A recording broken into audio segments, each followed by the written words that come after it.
Frozen bodies lie scattered across the Kursk region in Russia.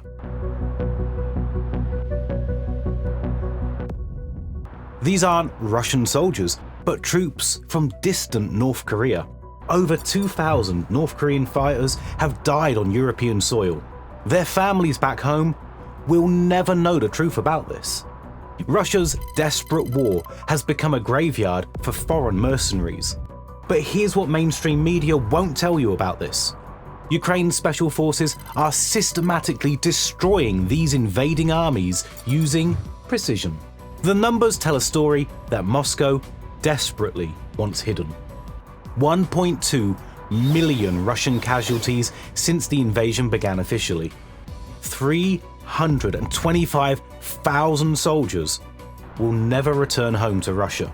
This isn't propaganda. These are confirmed intelligence reports from multiple sources.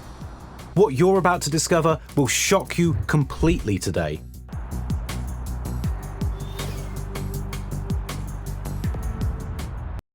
The tide of war has turned in ways nobody predicted. Stay until the end, because the final revelation will surprise you. Let's rewind to August 2024, when everything changed for Russia. Ukrainian forces did something nobody thought was possible at the time. They crossed into Russian territory and seized control of the Kursk region. This marked the first foreign invasion of Russia since World War II. Think about that for just a moment right now, carefully. A nation defending itself suddenly became the aggressor on enemy soil. Russian commanders were caught completely off guard by this bold move. Their entire defensive strategy collapsed within 72 hours of the incursion. Ukrainian troops didn't just raid and retreat as guerrilla fighters would. They established permanent military positions deep inside Russian sovereign territory itself. Months have passed since that historic crossing into Russian land. Ukrainian forces still control significant portions of Kursk today in February. Russian propaganda channels struggle to explain this humiliating territorial loss to the citizens. How does a supposed superpower lose its own border regions?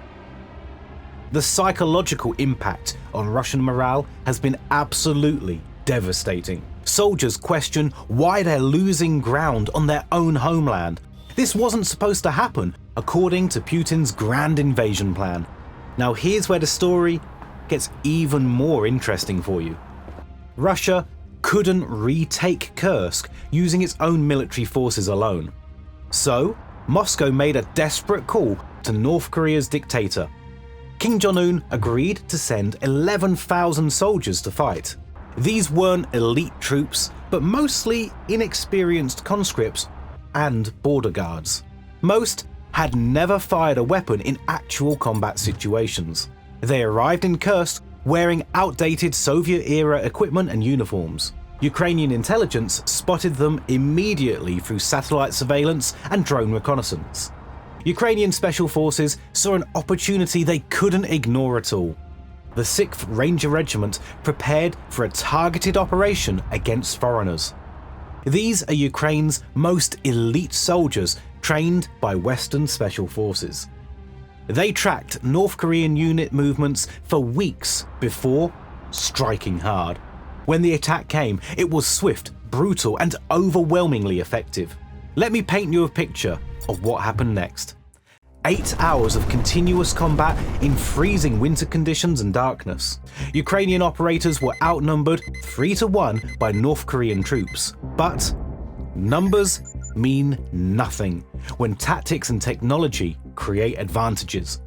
The Ukrainians used thermal imaging to spot enemies in the darkness. Precision-guided munitions eliminated North Korean positions from safe distances away. Drones coordinated with artillery fire in real-time battlefield management systems. The North Koreans relied on outdated human wave attack tactics. These are the same strategies used in the Korean War era. Can you guess what happened to those North Korean soldiers? South Korean intelligence reported 300 killed in early battles initially, but that number kept climbing as winter battles intensified across regions. By September 2025, 2,000 North Koreans had been killed. Another 2,700 suffered wounds requiring immediate medical evacuation. That's a 40% casualty rate of the entire deployment force.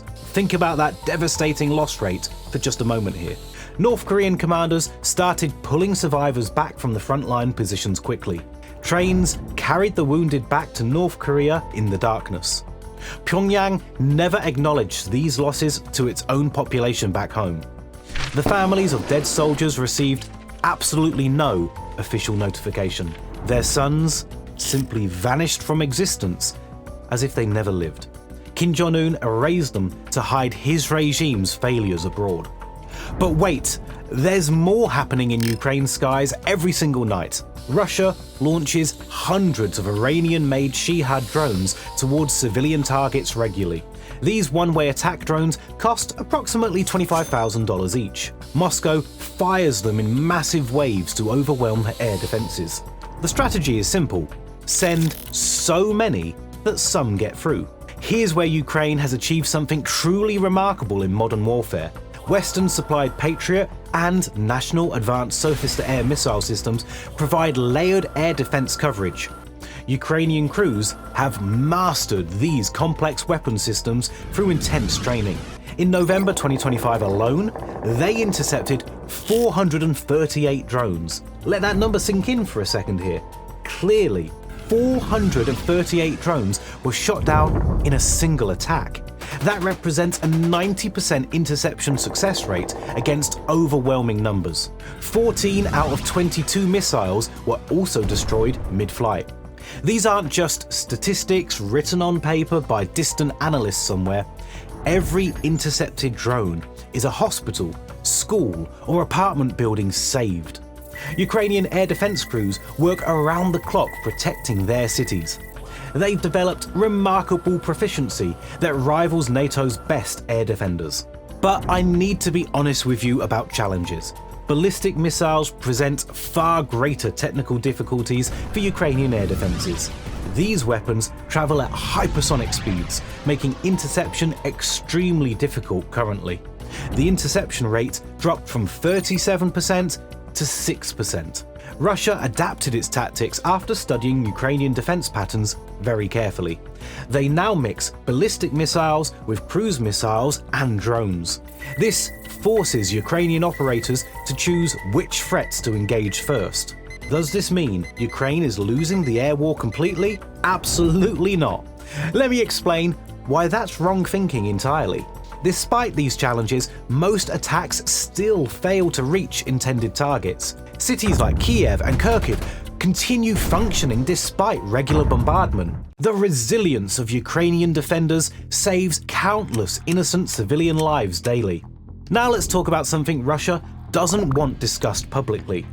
Their ground forces are literally sinking into Ukrainian mud right now. The Rapsuitsa, or mud season, turns farmland into impassable swamps. Russian tanks and armored vehicles become stuck in deep mud. Ukrainian forces use this seasonal advantage to conduct devastating ambushes regularly. Napoleon learned this lesson in Russia the very hard way. Hitler's generals discovered the same reality during World War II. Russian commanders apparently forgot those historical lessons when planning their invasion. The same geographical realities that defeated previous invaders apply today. But here's the part that should worry Moscow the most. Russian equipment quality has deteriorated dramatically since the invasion began. Soldiers complain about defective body armor that fails to stop bullets. Some units receive expired rations and malfunctioning communications equipment every week. Western sanctions have cut access to critical microchips and components. Russian factories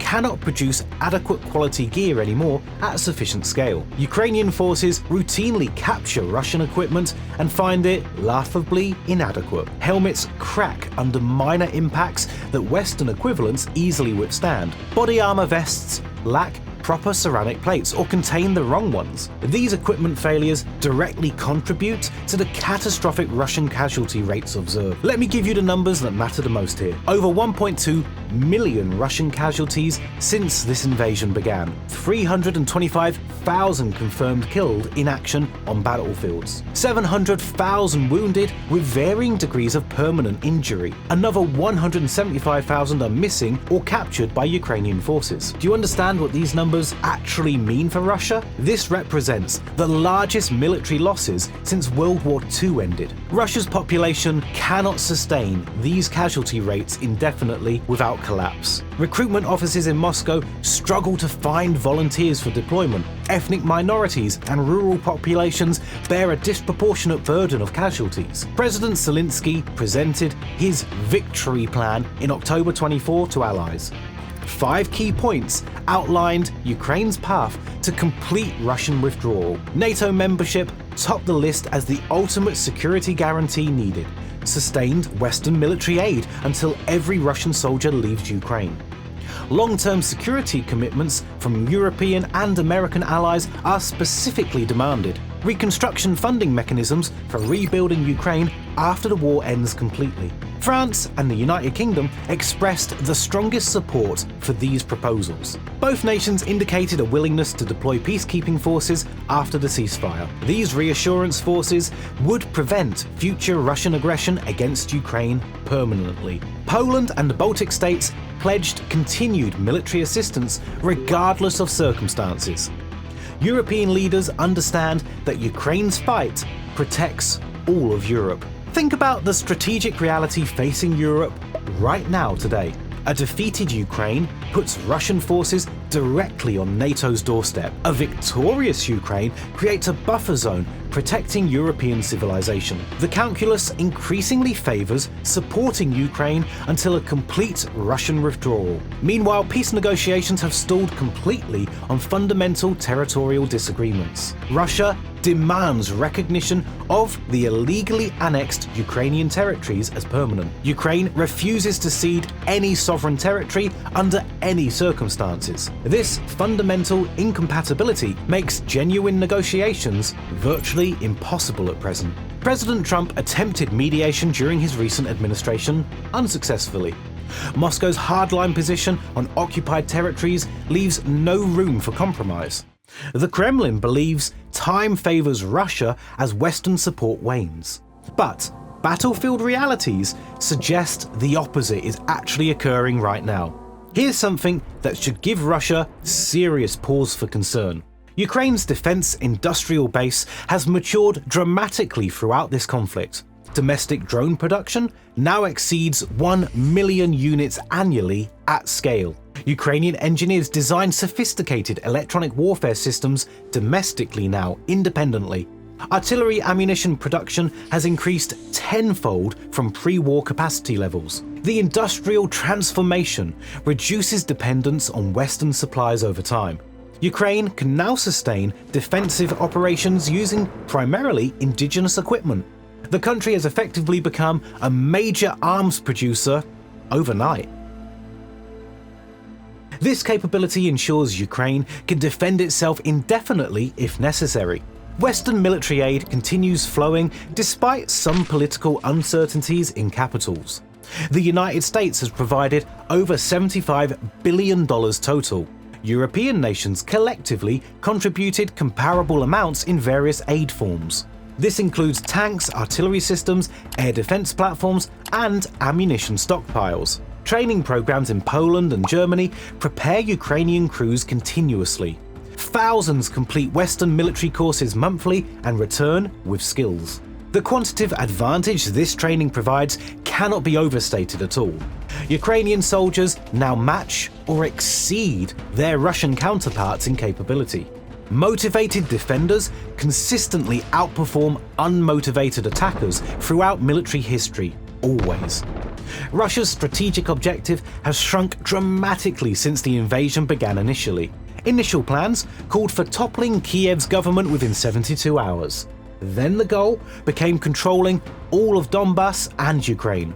Now, Russia struggles just to hold existing positions against counterattacks.